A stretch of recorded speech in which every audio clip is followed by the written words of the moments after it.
ubuyiselwa kanjani? How? Ngoba tonke izinto kaNkulunkulu tinani tina how. But you can't just take God from place to place. There must be the how. Akusenje kumane ukhola uvuka esontweni. There must be the how. Uthi lo munye asithathe nomphongolo. Sifuna inqola lensha, thani lensha. Kungoba bona bebangathi uthi umphongolo ubekwe ehlombe. So, bathi asifune inqola lensha bese sifuna inkomo letingazange tike tiboshelwe.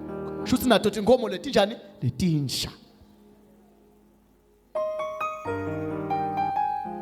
Kwathiwa sithatha lo mphongolo siubeka kule nqola lensha bese siyabukela letinko ayayayaya letinkomo tawuhamba indlela letingazange tike tihambe.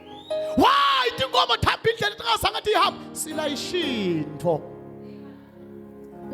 Kuthiwa tathi kwathi nje nakubekwa lo mphongolo tasethi ayithatha indlela. Listen, Bible, they did not go to the right, they did not go to the left. They went straight. Ulifunze kahle.